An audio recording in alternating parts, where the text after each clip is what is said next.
He is back, and somebody is already in a hospital because of it.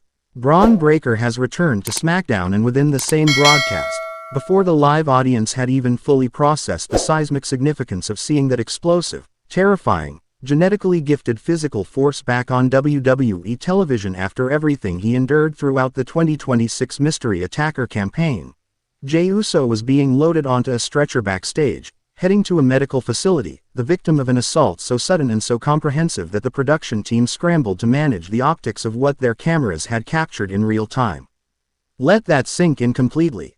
Jey Uso, one of the most beloved, most organically over, most genuinely connected to the WWE Universe superstars on this entire roster, a man whose journey from Bloodline soldier to crowd favorite represents one of the most compelling and most emotionally resonant character evolutions professional wrestling has produced in recent years, was not just attacked on SmackDown tonight.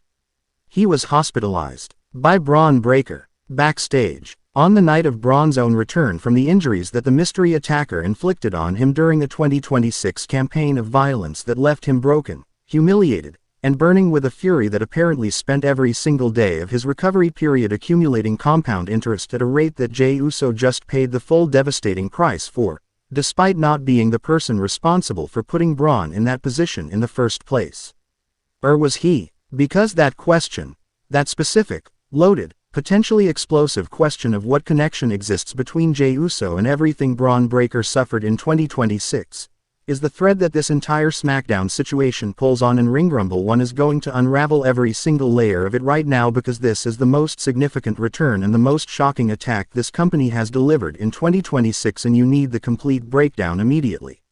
First, let us talk about the return itself, because Bron Breakker walking back through that curtain onto a SmackDown stage deserved every single decibel of the reaction it generated from that live audience and then some.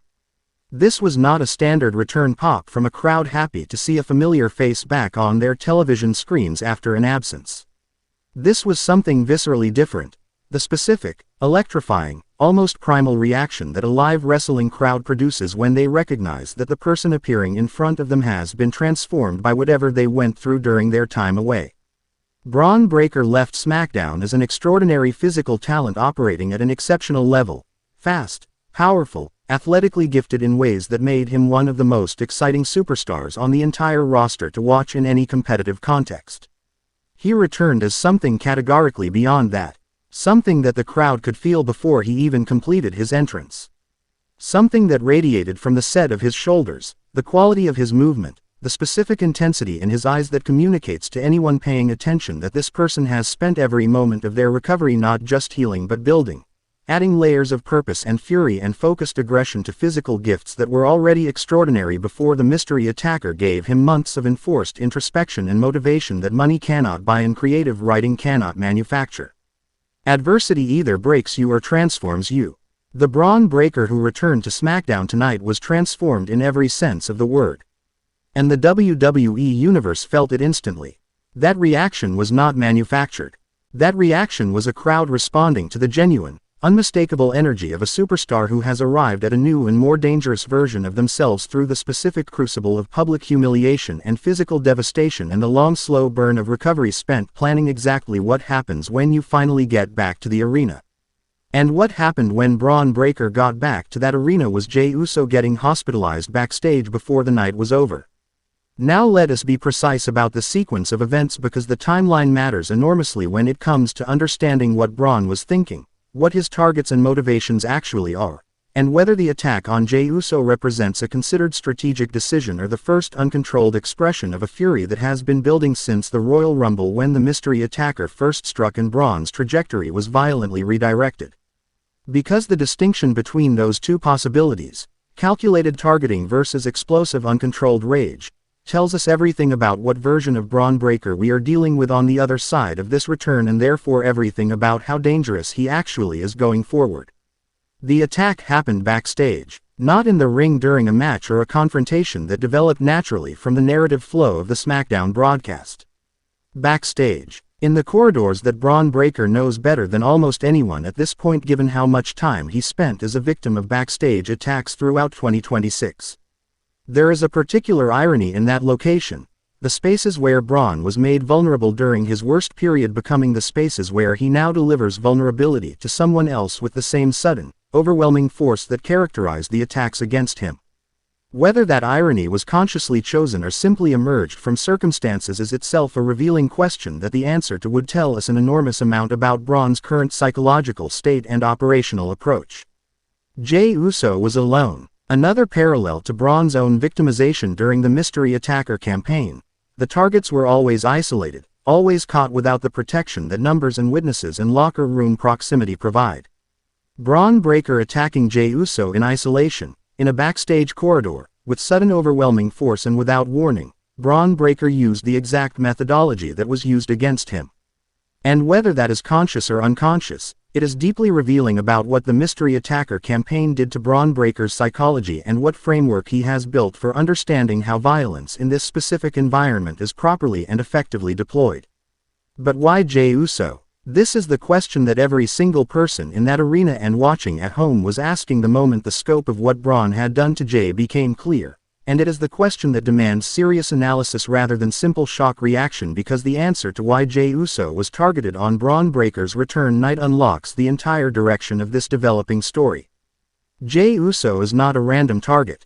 Bron Breakker returning from months of injury and targeting the first person available without specific motivation does not fit any coherent picture of who Bron Breakker is as a competitor or how his mind operates even at its most emotionally charged. There is a reason Jey Uso specifically. There is a connection between Jey Uso and everything Braun endured in 2026 that is either direct and explicit or perceived and constructed by a mind that has had months of recovery time to build a narrative around its own suffering. The most compelling and most dramatically rich possibility, the one that would give this Smackdown attack its deepest and most emotionally complex foundation, is that Bron Breakker has information, or believes he has information, connecting Jey Uso to the Mystery Attacker situation in a way that the WWE Universe has not yet been given. Not necessarily that Jey was directly involved in the attacks, but perhaps that Jey knew something. Perhaps that Jey had information that could have protected Braun or shortened the campaign against him and chose for reasons of his own not to share it. Perhaps that Jey's proximity to certain people and certain power structures during the Mystery Attacker period created a connection in Braun's mind, accurate or not, between Jey's actions and his own suffering. A wrongly targeted attack driven by genuine but potentially mistaken conviction is one of the most dramatically powerful situations professional wrestling can construct. Because it creates moral complexity that does not resolve neatly, creates sympathy simultaneously for attacker and victim, and sets up the kind of confrontation and revelation down the road that can generate genuine emotional impact rather than simple narrative satisfaction. And then there is the bloodline dimension of this situation, which cannot be ignored and which adds yet another layer of complexity to what is already an extraordinarily layered Smackdown development. Jey Uso's relationship with the bloodline and with Roman Reigns specifically is one of the most emotionally loaded and most extensively documented relationships in recent WWE storytelling. Jey's journey from Roman soldier to independent entity has defined some of the most compelling programming this company has produced in the modern era. And Bron Breakker, whose own 2026 suffering began at the Royal Rumble and escalated in ways that intersected repeatedly with the broader power struggles involving Roman Reigns and the forces aligned against him throughout this year. Attacking Jey Uso on his return night creates an intersection between the Mystery Attacker storyline's aftermath and the Bloodline saga that has the potential to be one of the most dramatically fertile creative territories WWE has available to it heading into WrestleMania season. Roman Reigns will have a response to Bron Breakker hospitalizing Jey Uso.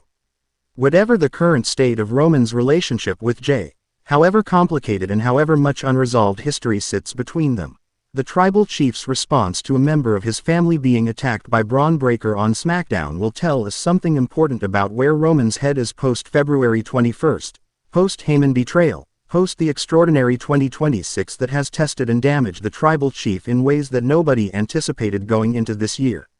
Seth Rollins also has a response coming. Because Bron Breakker's entire 2026 nightmare began with Seth Rollins operating as the Mystery Attacker, and the return of the man who was the Mystery Attacker's most significant early victim, expressed through the violent hospitalization of Jey Uso, now pulls Seth Rollins into a situation where his unmasking at Elimination Chamber and Bron Breakker's return on SmackDown create an inevitable collision course that the WWE Universe should be absolutely desperate to see reach its destination. Bron Breakker and Seth Rollins, victim and perpetrator, the person whose Royal Rumble moment was stolen and the person who stole it, sharing a ring or a backstage space with the full truth of everything that happened between them sitting in the air between them is must-see professional wrestling that writes itself from the raw material of everything 2026 has built. Jey Uso will recover. Jey Uso has survived things in his WWE career that would have ended lesser people's connection to this business entirely and emerged from each of those experiences more resilient and more compelling than before. He will recover and he will have questions and he will want answers that Bron Breakker owes him the moment they next share the same space. And that conversation, between a man who believes he had reasons for what he did and a man who knows he did not deserve what was done to him, is the kind of professional wrestling confrontation that reminds you why this medium at its best is genuinely capable of something that purely athletic competition cannot achieve. I need you in those comments right now with everything you have got. Do you think Bron Breakker had specific reasons for targeting Jey Uso, or was this uncontrolled fury expressing itself on the nearest available target? Does the hospitalization of Jey Uso on Braun's return night change how you feel about Braun as a returning babyface, or does it add a compelling moral complexity that makes him more interesting? And who do you think confronts Bron Breakker first? Jey Uso seeking answers, Seth Rollins acknowledging what he owes, or Roman Reigns responding to the attack on his family? Share this video immediately with every WWE fan you know, because SmackDown tonight delivered one of the most significant and most dramatically rich episodes of this entire year, and Ring Rumble 1 is giving you the deepest and most complete breakdown of everything it means anywhere on the internet right now. Like this video, subscribe to this channel, turn on every notification, because WrestleMania season is fully alive and this story is moving faster than anything we have covered on this channel before. Ring Rumble 1. When the most dangerous man in WWE comes back, we are always ready to show you exactly what his return means. Every single time.